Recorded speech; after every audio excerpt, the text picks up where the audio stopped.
The first ever rated mega collab is a level called Collaboration, uploaded to Sari's account. The level is infamous for its final part because it's a massive difficulty spike.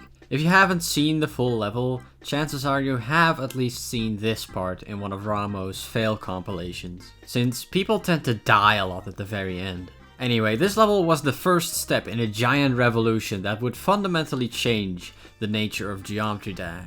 If you've been part of the community for any amount of time, you've probably heard the following phrase. Wanna collab? Now, the correct answer to this question is no. It might sound appealing to join a collab, and many people would agree with you, judging by the sheer volume of mega collabs that populate the servers. But allow me to explain in great detail why joining a mega collab is a waste of time.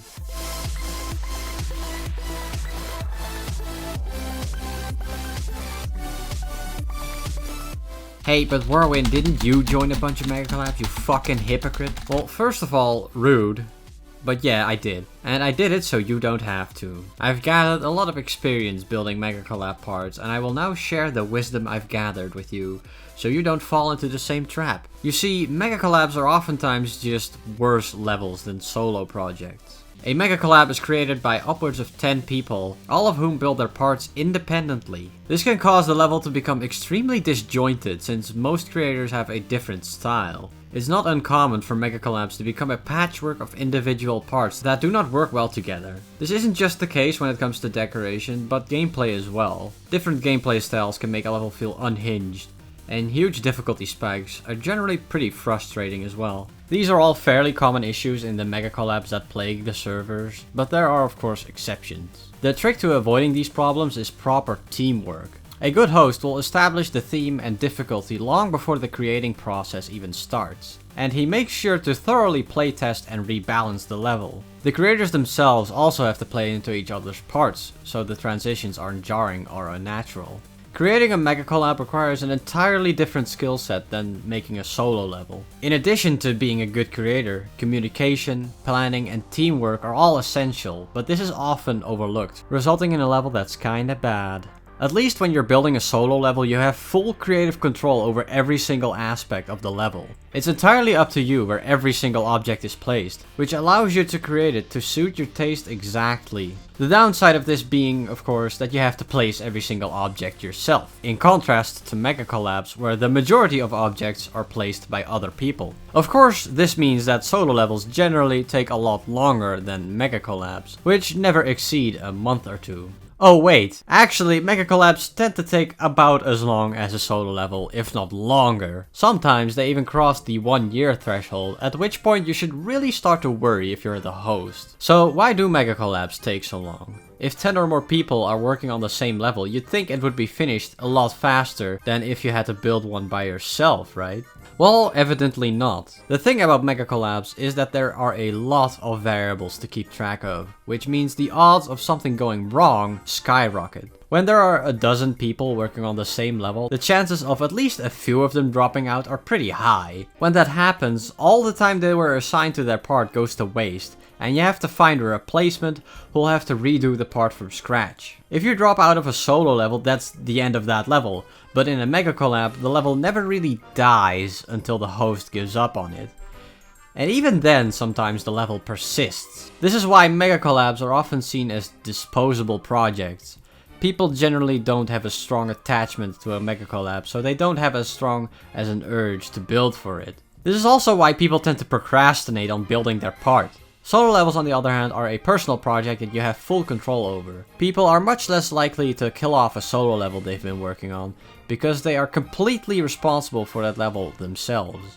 If you've ever been in a collab, you probably know that it's customary to assign groups and colors to each person. This ensures that people don't interfere with each other's movement and color triggers, which could potentially break the level. The problem with this is that sometimes there's a miscommunication and two people end up using some of the same groups, which ends up breaking the level. Depending on how big the mistake is, it can be very tedious and time consuming to fix.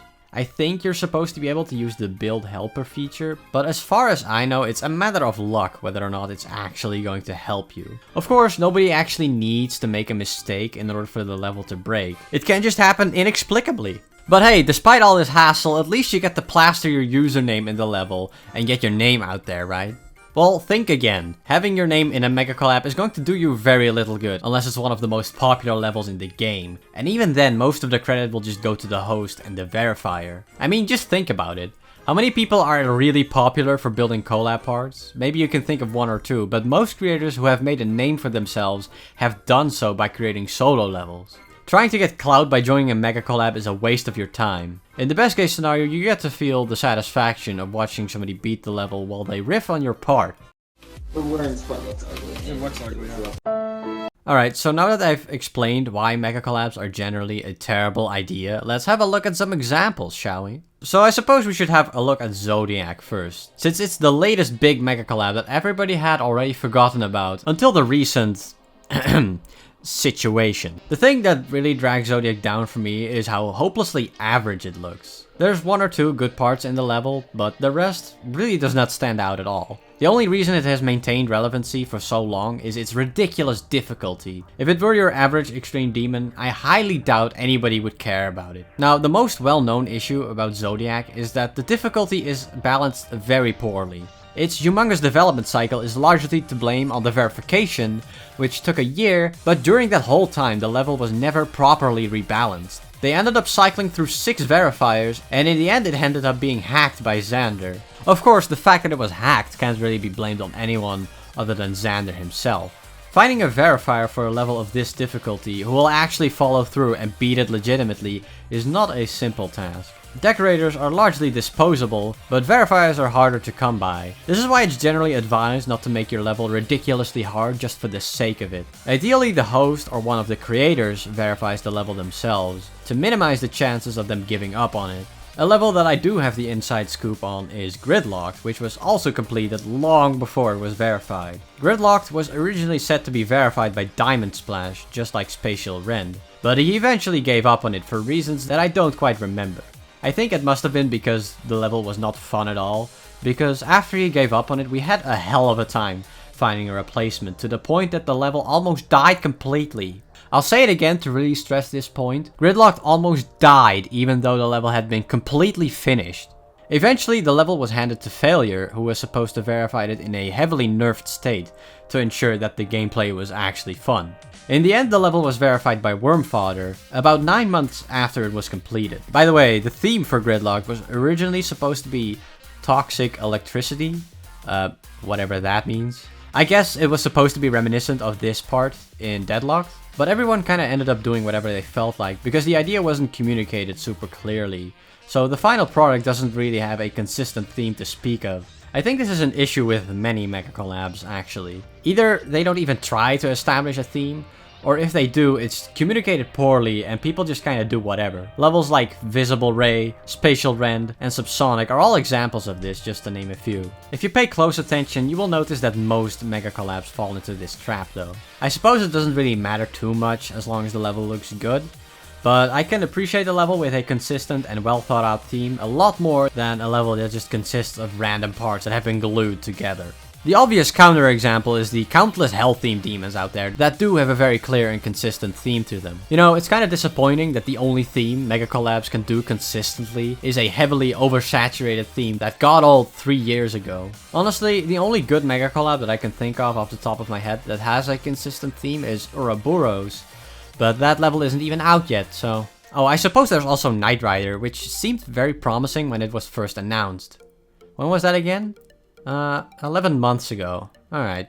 Anyway, this level has suffered from some poor management by Anubis. First of all, initially there was a part in the middle of the level reserved for some art, which actually replaced some of Caramel's gameplay. Kind of a dick move to just remove half of someone's part so you can put some obnoxious art instead. Luckily, this has been reverted since. The big issue with Knight Rider right now, though, is that Anubis tried to change up the level after several creators had already finished their parts. The plan was to implement a storyline of sorts into the level with cutscenes and all, in order to make the level more memorable, I suppose. The obvious problem being that some people had already finished their parts, and others undoubtedly already had made some progress, so a big change like this is likely going to complicate things a lot. Not to mention, Anubis hasn't actually laid out the details for the story, so it's virtually impossible for the creators to actually do something with it. Besides, putting cutscenes in your level is a terrible, terrible idea anyway. If you want to put a story in your level, that's great, but do remember that this is Geometry Dash and not Persona 5. A cutscene completely stops the flow of the gameplay and ends up making the level infinitely more tedious to play. These cutscenes are not skippable after all. Implementing a story should be done through the gameplay and decoration of the level itself. Some examples of levels that do this right are Falling Up and Killbot. By the way, this doesn't mean I think Killbot is a good level. I still fucking hate Killbot, but I will give it props for competently telling its story. Anyway, I digress. The current state of Knight Rider is that it's fairly inactive and progress is very slow, and I'm guessing that part of the reason for this is because Anubis tried to implement the story at such a late stage in the level's development. This is why it's important to have all the details laid out before anybody starts building. You have to properly plan how the level is going to be managed from the start, or else you'll run into problems. Now, this is just me speculating, but I think the reason Anubis wanted to implement this story is because he wanted the level to live up to the hype. In his progress video, you can hear him going on and on about how this is going to be the greatest level ever, and how everybody is doing such an excellent job. So he put himself into a situation where he absolutely had to make sure that Knight Rider would not flop. Ironically, the storyline that was supposed to elevate Knight Rider to never before seen heights just ended up making things worse for the level in the end. Again, this is just speculation, but it makes for a good story, so I'm just going to assume that I'm right about this. So what's the moral of the story here? Well, there are a lot of things that go into creating a mega collab. A lot more than a solo level, and not everybody takes that into account when they organize one. This is why they're generally inferior to solo levels. Now, of course, if you don't care about that and just want to build a level with friends for the hell of it, that's completely up to you. But keep in mind that that's exactly how Valor and Mystic came to be. If you want the level to be good, you have to put in the combined effort. A mega collab is only as strong as its weakest link after all.